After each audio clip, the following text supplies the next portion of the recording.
Olá, meus queridos! Estamos de volta com a disciplina Direito Tributário. E vocês, como passaram? Estudaram bastante? Leram nossos artigos? Hoje nós estudaremos os capítulos 3 e 4 do seu caderno didático. O capítulo 3 trata da obrigação e do crédito tributário.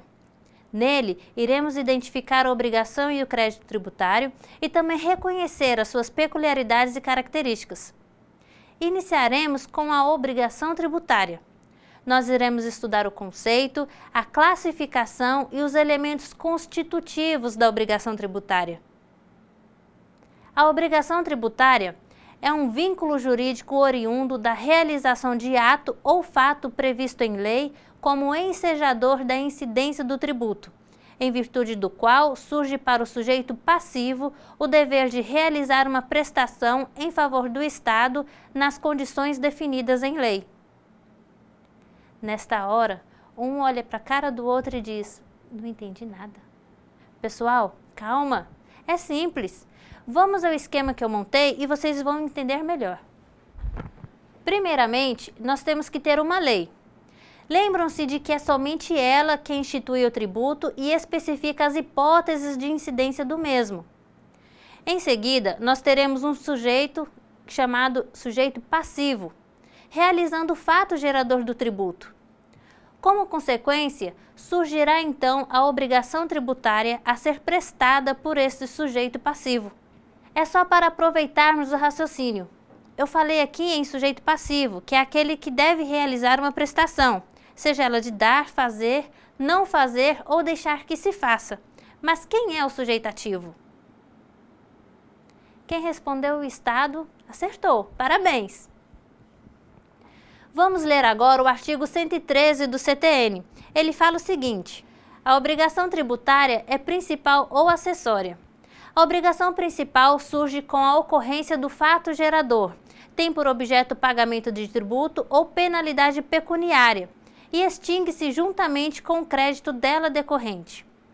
A obrigação acessória decorre da legislação tributária e tem por objeto as prestações positivas ou negativas, nela previstas no interesse da arrecadação ou da fiscalização dos tributos.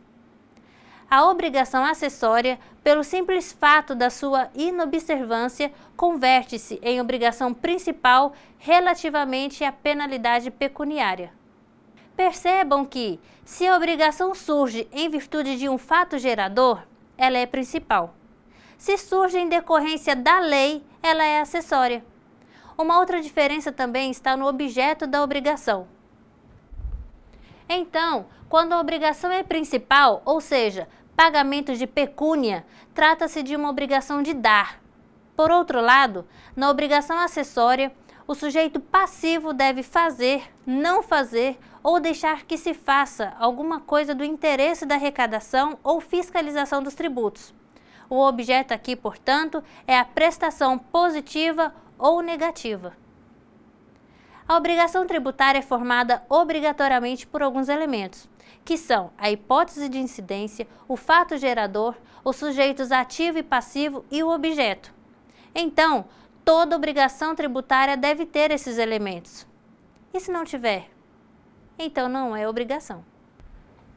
O primeiro elemento que estudaremos é a hipótese de incidência, que nada mais é do que uma situação hipotética descrita pela lei instituidora do tributo como necessária para o surgimento da obrigação tributária.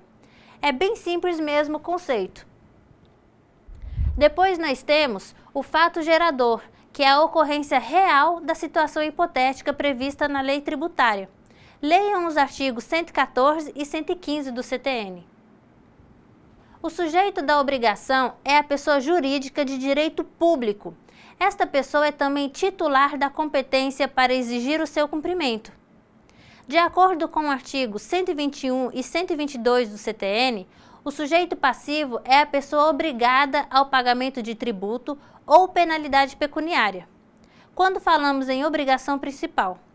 Ou ainda é a pessoa obrigada às prestações que constituam o seu objeto. O parágrafo único do artigo 121 do CTN traz uma classificação do sujeito passivo da obrigação principal em contribuinte ou responsável. O sujeito passivo da obrigação principal pode ser contribuinte quando tem a relação pessoal e direta com a situação que constitua o respectivo fato gerador, ou responsável, quando se revestir a condição de contribuinte, sua obrigação decorra de disposição expressa em lei. O objeto da obrigação tributária irá depender se a obrigação é principal ou acessória. Se a obrigação é principal, o objeto será o pagamento do tributo ou a penalidade pecuniária.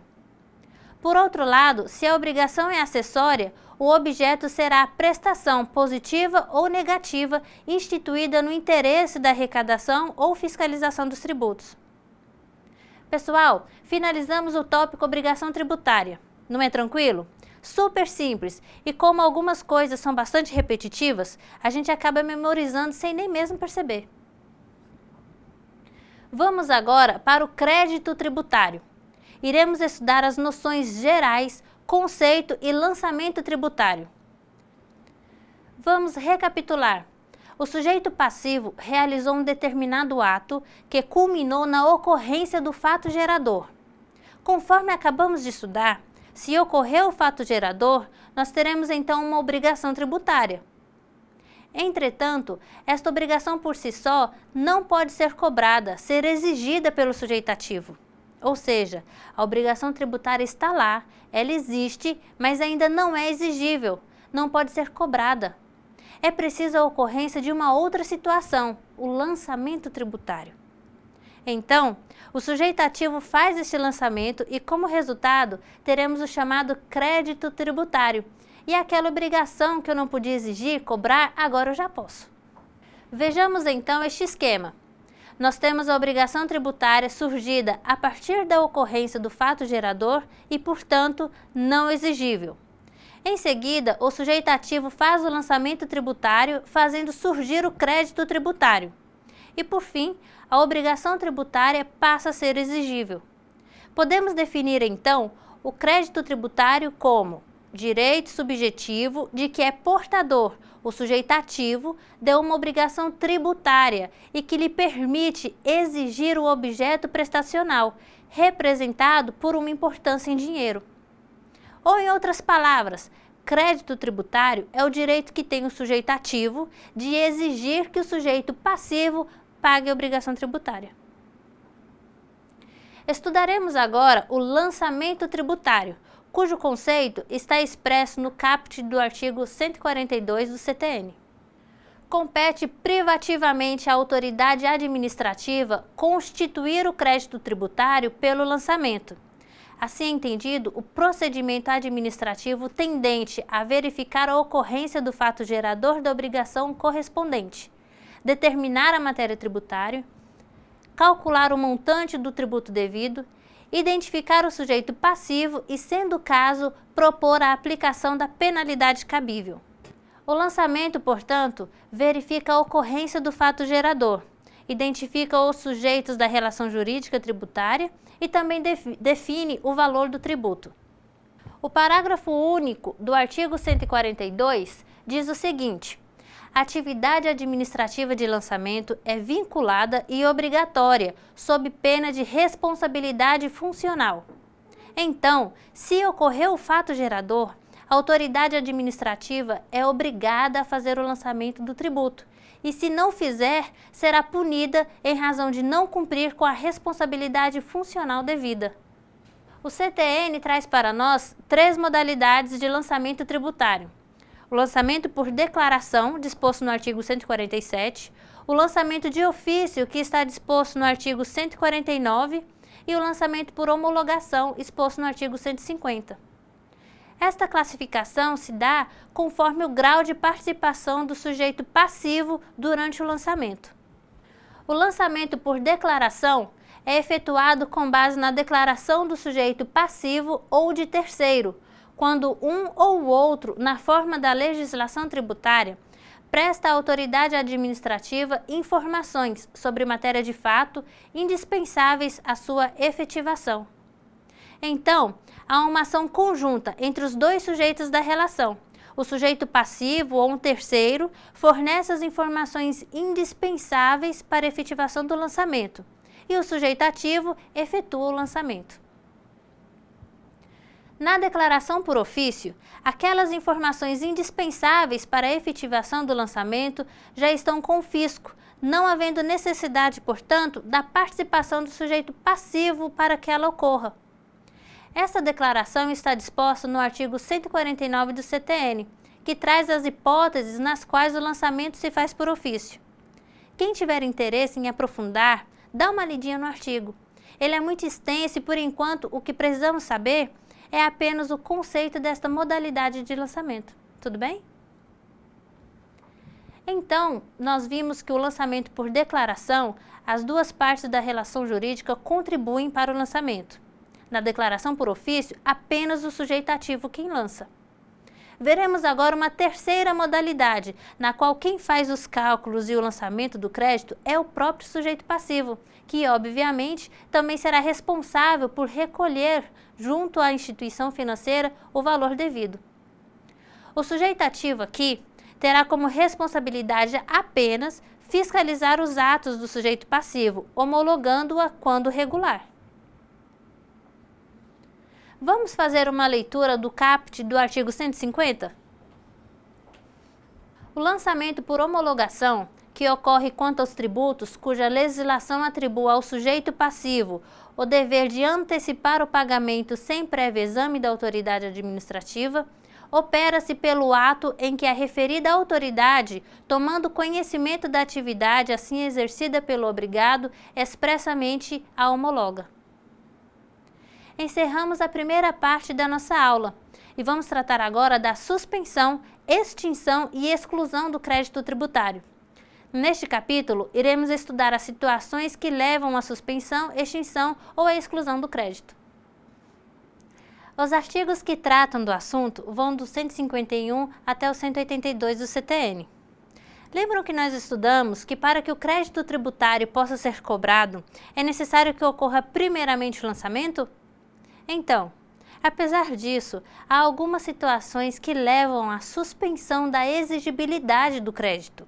Estas situações estão descritas no 151 do CTN. Suspendem a exigibilidade do crédito tributário, a moratória, o depósito do seu montante integral, as reclamações e os recursos nos termos das leis reguladoras do processo tributário administrativo, a concessão de medida liminar em mandado de segurança, a concessão de medida liminar ou de tutela antecipada em outras espécies de ação judicial e também o parcelamento. A ocorrência de qualquer uma dessas situações levará à suspensão da execução do crédito. É importante ressaltar que, uma vez suspensa a exigibilidade do crédito tributário, o crédito não poderá ser inscrito na dívida ativa e também não poderá ser executado, mas apenas lançado, a fim de evitar a decadência. O tema decadência nós iremos estudar um pouco mais à frente. Falaremos agora da moratória. A moratória consiste na dilação do prazo para pagamento do crédito tributário, em situações especiais. Trata-se de um benefício dado pelo credor ao devedor. Como exemplo, nós temos a moratória concedida pela União em relação a determinados tributos federais em situação de crise. Nesse caso, ocorre a dilação do prazo do vencimento do tributo, sem ônus para o contribuinte, a fim de diminuir os efeitos desta crise. Temos também as moratórias concedidas em razão de catástrofes naturais, como aquelas chuvas ocorridas na região serrana do estado do Rio de Janeiro, em Friburgo, Teresópolis e Petrópolis. O depósito ocorre quando o sujeito passivo não concorda com o crédito ou com o seu valor. Não se trata de pagamento, mas sim uma garantia de que o mesmo ocorrerá. O depósito deve ser feito no seu valor integral. É cabível tanto no procedimento administrativo quanto no judicial. Ao final do procedimento, haverá o levantamento do valor depositado e o mesmo será devidamente encaminhado aos sujeitos conforme a decisão. Quando o sujeito passivo é notificado do crédito tributário, ele poderá efetuar o pagamento ou apresentar um recurso administrativo ou uma reclamação. Durante esta tramitação, a execução do crédito fica suspensa. O parcelamento da dívida suspende o crédito tributário. ele pode ser facilmente confundido com moratória, visto que ela também pode ser parcelada, mas eles são bastante diferentes. O quadro a seguir mostrará para vocês as diferenças entre ambos. A moratória é concedida apenas em situações excepcionais. O contribuinte não pagou ou não poderá pagar a dívida no prazo em função de algum evento alheio à sua vontade. Esta dívida pode ou não estar vencida, e mesmo que vencida, os juros e as multas não são cobrados.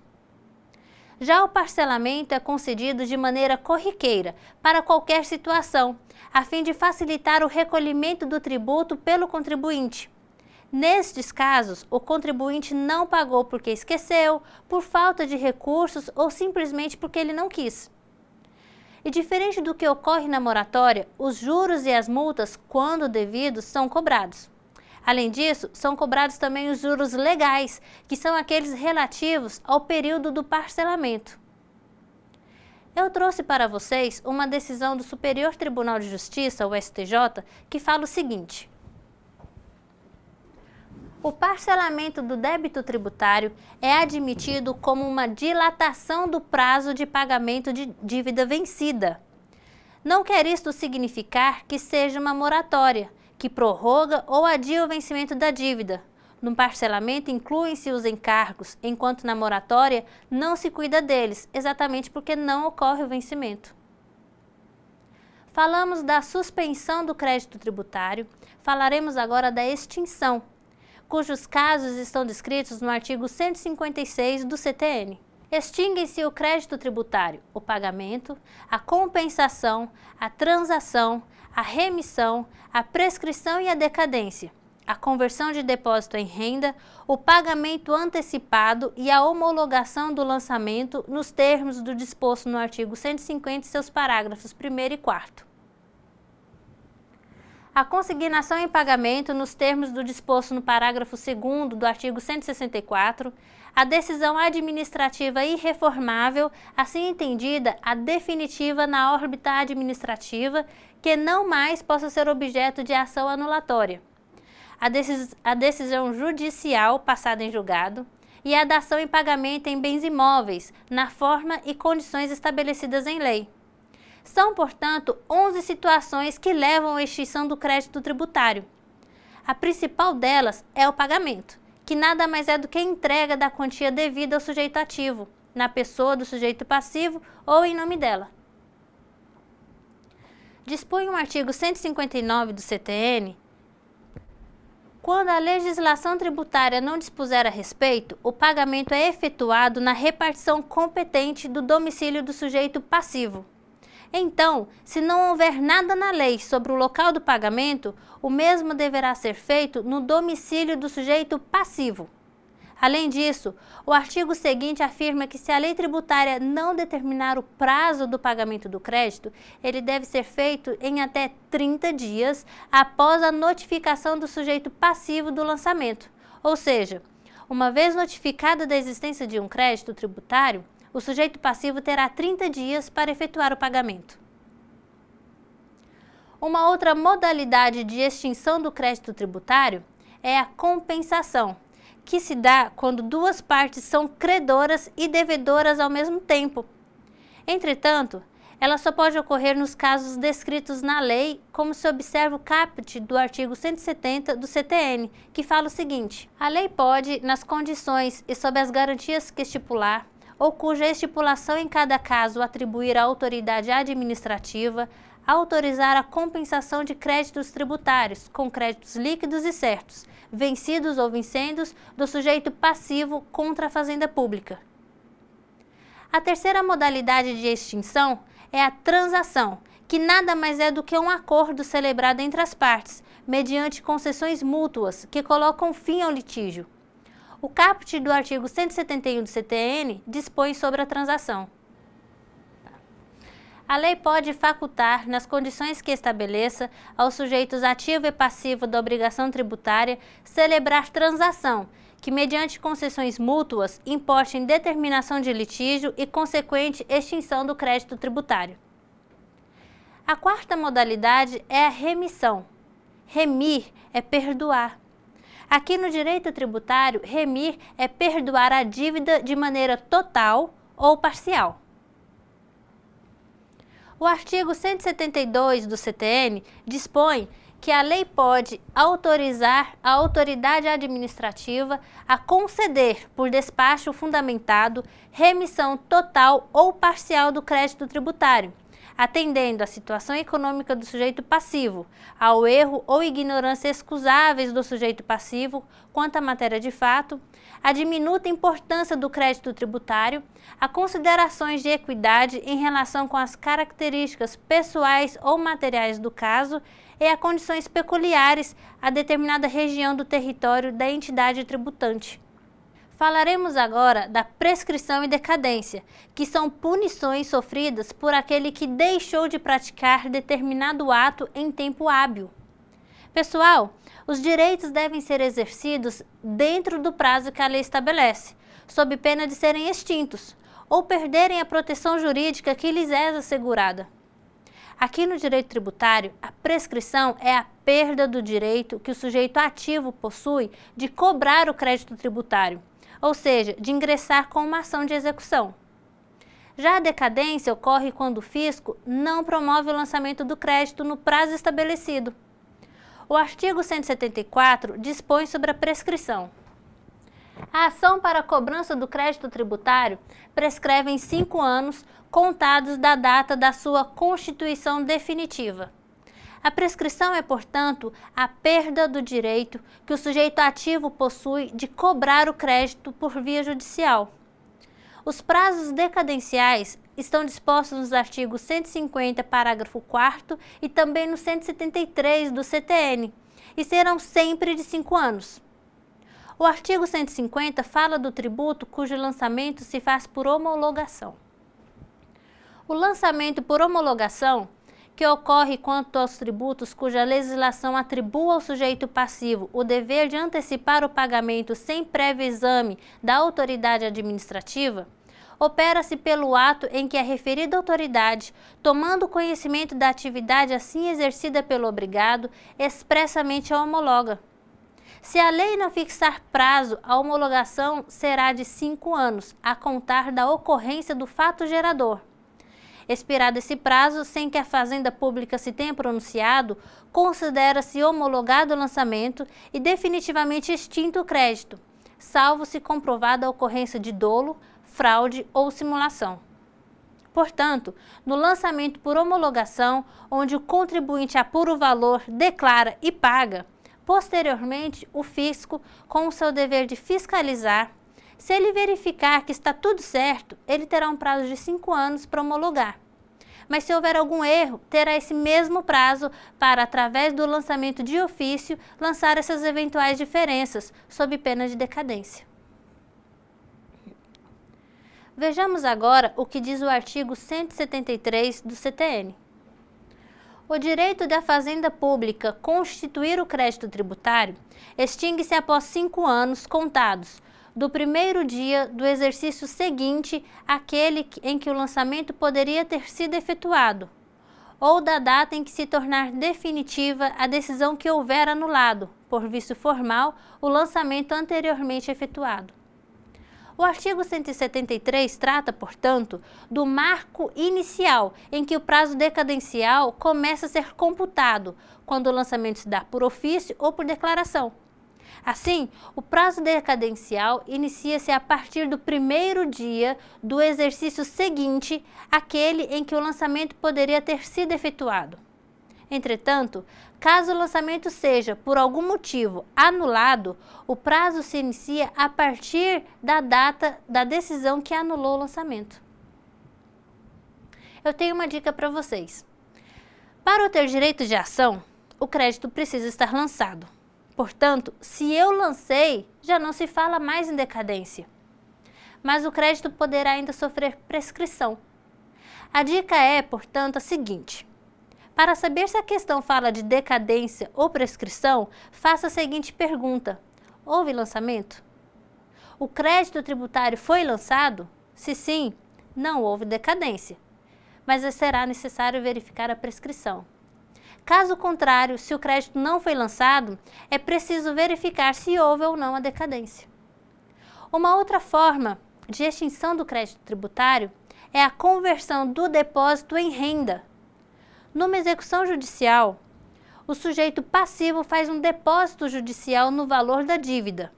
E caso ele perca o processo, o valor que foi depositado é destinado ao sujeito ativo para o pagamento do débito e extinção do crédito tributário. Nos tributos cujo lançamento se dá por homologação, que são aqueles onde o sujeito passivo calcula o valor e efetua o pagamento, cabendo ao sujeito ativo apenas a conferência, nesses tributos, caso o sujeito passivo efetue o pagamento de uma maneira antecipada, estando correto, o crédito será extinto. Esta modalidade de extinção é chamada de pagamento antecipado e homologação do pagamento. Uma outra modalidade é a consignação em pagamento, que se dá quando o sujeito passivo não consegue efetuar o pagamento de uma forma direta para o sujeito ativo. As hipóteses de cabimento da consignação estão descritas nos incisos do artigo 164 do CTN. A importância de crédito tributário pode ser consignada judicialmente pelo sujeito passivo, nos casos de recusa de recebimento ou subordinação deste ao pagamento de outro tributo ou de penalidade, ou ao cumprimento de obrigação acessória. De subordinação do recebimento ao cumprimento de exigências administrativas sem fundamento legal e de exigência por mais de uma pessoa jurídica de direito público de tributo idêntico sobre o mesmo fato gerador. Uma outra hipótese de extinção é a chamada decisão administrativa irreformável, que consiste no seguinte: o sujeito passivo é informado da existência de um crédito tributário. Ele terá 3 opções: pagar, recorrer ou não fazer nada. Caso ele entre com um recurso na esfera administrativa e obtenha um sucesso no resultado, ainda assim o crédito somente será extinto se da decisão que declarou a inexistência desse crédito não couber mais recurso, ou seja, for irretratável. O mesmo se dá caso o sujeito passivo opte pela justiça. Nesse caso, fala-se em decisão judicial passada em julgado, ou seja, que não cabe mais recurso. Por fim, temos a dação em pagamento, que consiste na quitação de uma dívida mediante a entrega de um determinado bem como pagamento, mas que não seja dinheiro. Este é o caso excepcional, sendo preciso previsão em lei. Além disso, o bem a ser entregue deve ser um imóvel. Vamos falar agora da exclusão do crédito tributário. De acordo com o artigo 175, a exclusão do crédito se dá na forma de isenção ou de anistia. A isenção é tratada no CTN nos artigos 176 até o 179. Na isenção, a obrigação tributária surge, mas a lei, por motivos determinados, dispensa o pagamento do tributo. Vejamos no quadro a seguir suas principais características. É preciso lei que especifica as condições e requisitos exigidos para sua concessão, os tributos a que se aplica e, sendo o caso, o prazo da sua duração. A isenção pode ser concedida em caráter geral ou ficar restrita a determinada região do território da entidade tributante, em função de condições a ela peculiares. A isenção não se estende às taxas e às contribuições de melhoria, e nem aos tributos instituídos posteriormente à sua concessão. A isenção, salvo se concedida por prazo certo e em função de determinadas condições, pode ser revogada ou modificada por lei. Dispõe o artigo 180 que a anistia abrange exclusivamente as infrações cometidas anteriormente à vigência da lei que a concede, não se aplicando aos atos qualificados em lei como crimes ou contravenções e aos que, mesmo sem essa qualificação, sejam praticados com dolo, fraude ou simulação pelo sujeito passivo ou por terceiro em benefício daquele. Salvo disposição em contrário, a anistia também não se aplica às infrações resultantes de conluio entre 2 ou mais pessoas naturais ou jurídicas. Do mesmo modo como ocorre na isenção, a anistia pode ser concedida em caráter geral ou ficar restrita a determinada região do território da entidade tributante, em função de algumas condições a ela peculiares. Olá pessoal, estou de volta para a gente resolver algumas questões. Lembrando que eu vou ler com vocês a questão, depois vou dar o tempo de 1 minuto para vocês responderem. Lembrem-se também de anotar as dúvidas para a gente debater no fórum, ok? Vamos começar? Primeira questão. Sobre a obrigação tributária, é incorreto afirmar. Letra A. Com a ocorrência do fato gerador, surge o dever jurídico de pagar o tributo. Letra B. A obrigação tributária subdivide-se em 3 espécies: obrigação principal, fato gerador e obrigação secundária. Letra C. A obrigação tributária principal tem por objeto o pagamento de tributo ou penalidade pecuniária. E letra D.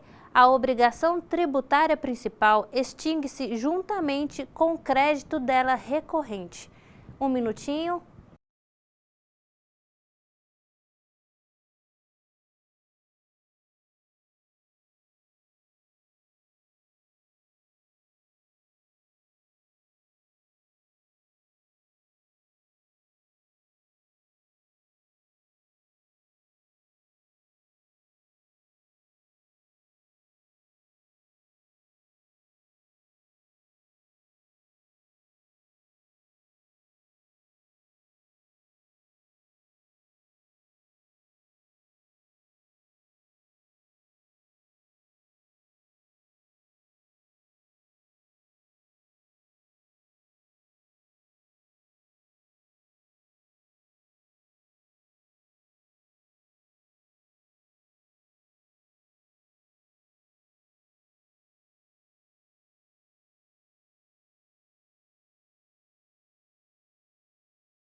Para responder esta questão, precisamos lembrar o conceito de obrigação tributária, que é a relação jurídica na qual o sujeito passivo, que é o particular, tem o dever de prestar dinheiro ao sujeito ativo, o ente público, ou então de fazer, não fazer ou deixar que se faça algo no interesse da arrecadação ou da fiscalização do tributo. Precisamos lembrar também do artigo 113 do CTN, que classifica a obrigação em principal e acessória. A obrigação principal, ela surge em decorrência do fato gerador e tem por objeto o pagamento de tributo ou penalidade pecuniária. Pecuniária, vamos lembrar, é dinheiro. Já a obrigação acessória surge em razão de legislação tributária e tem por objeto a prestação positiva ou negativa, ou seja, fazer ou deixar que se faça determinada coisa no interesse da arrecadação. Portanto, se a questão falou em dinheiro, temos obrigação principal.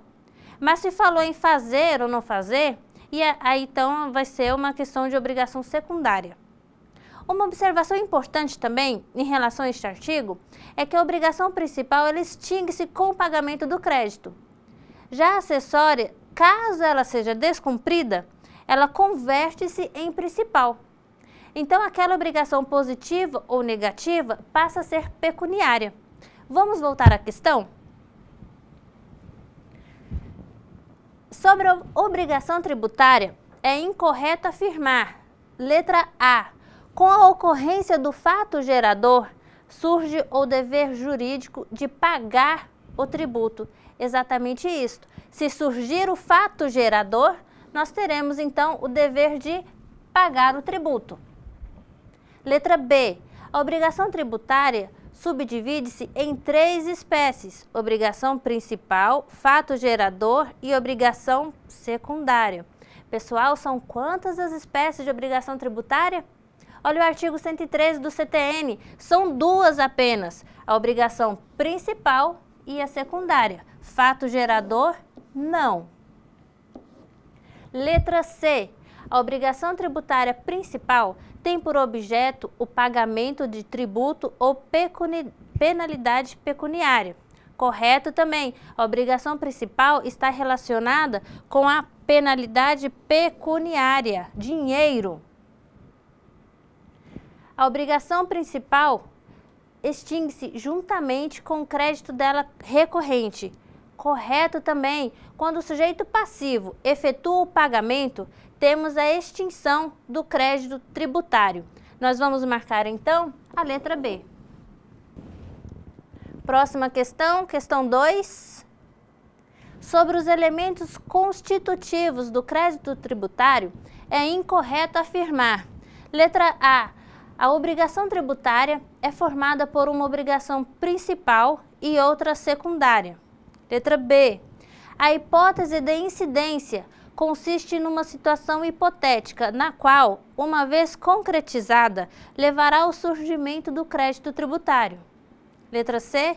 O fato gerador e a hipótese de incidência são exemplos de elementos constitutivos do crédito tributário. E letra D. A lei tributária deve descrever a hipótese de incidência tributária. Um minutinho. Questão bastante simples. Trata dos elementos constitutivos do crédito tributário, que são a hipótese de incidência, o fato gerador, o objeto da prestação e os sujeitos ativo e passivo.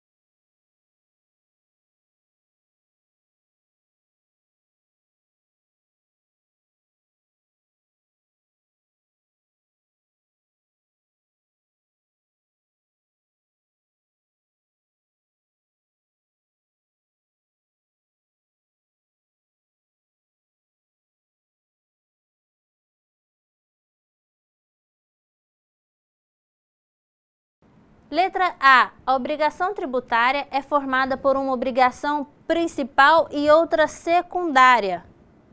A alternativa está errada. A obrigação principal e secundária são espécies da obrigação tributária e não se confunde com os elementos que a compõem. Então essa aqui está errada. Letra B. A hipótese de incidência consiste numa situação hipotética na qual, uma vez concretizada, levará ao surgimento do crédito tributário. Questão correta. Letra C. O fato gerador e a hipótese de incidência são exemplos de elementos constitutivos do crédito tributário. Correto também. E letra D. A lei tributária deve descrever a hipótese de incidência tributária. Alternativa correta também. A lei que dispõe sobre o tributo deve descrever as hipóteses de incidência deste tributo. A questão pede a alternativa incorreta, letra B. Questão 3. São situações que suspendem a execução do crédito tributário, exceto, letra A, moratória, B, reclamações e recursos nos termos da lei, C, parcelamento e D, pagamento. Um minuto.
Questão simples também, fala das formas de suspensão do crédito tributário.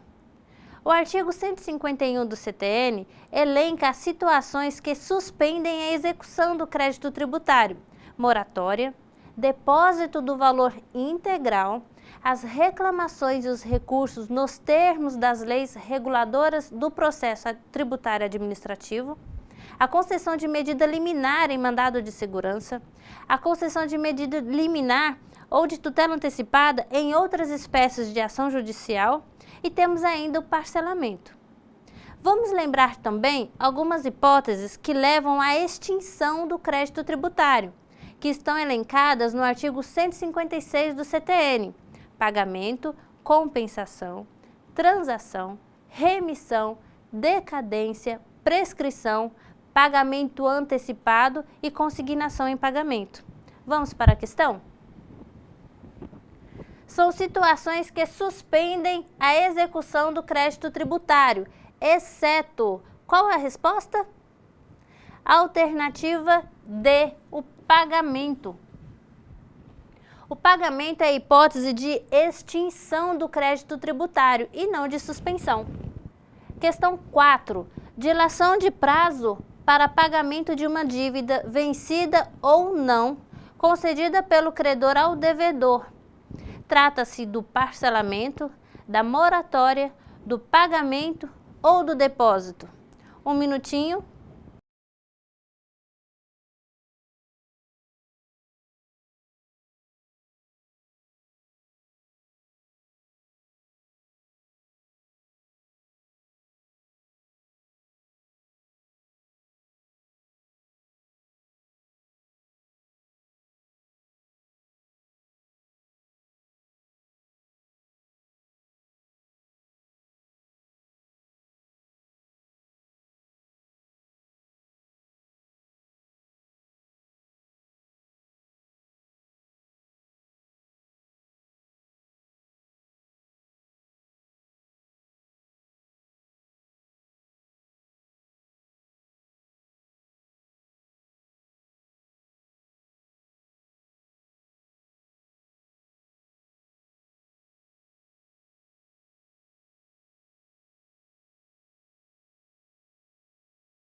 O que é parcelamento?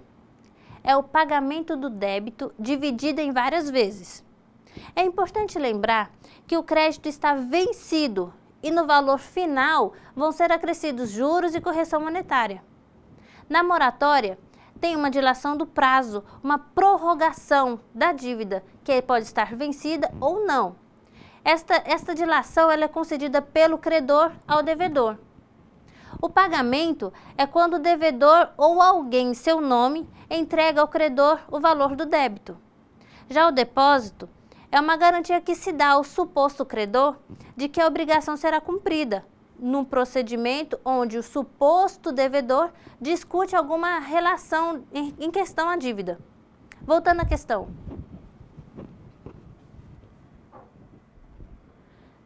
Dilação do prazo para pagamento de uma dívida, vencida ou não, concedida pelo credor ao devedor. Trata-se, portanto, do quê? Da moratória. Letra B.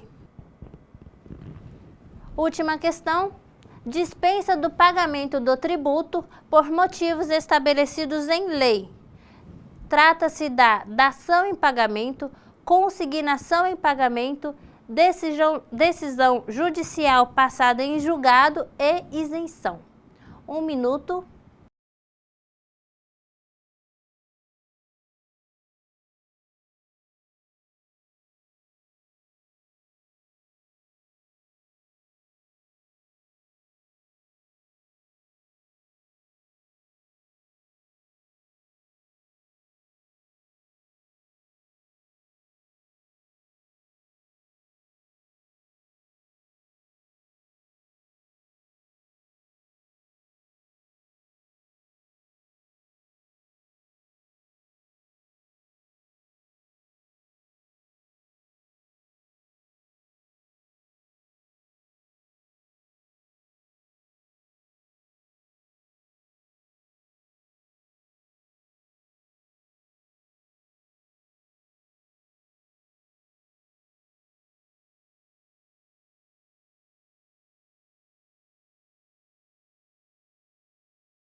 A dação em pagamento ocorre quando o sujeito passivo entrega um bem imóvel como forma de pagamento do débito.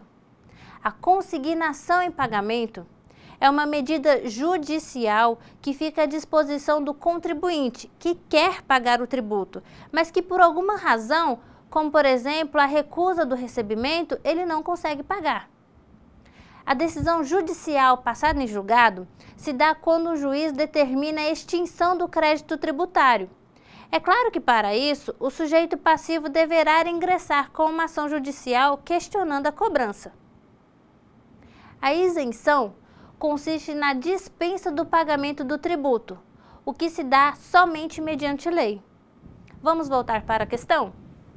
Dispensa do pagamento do tributo por motivos estabelecidos em lei.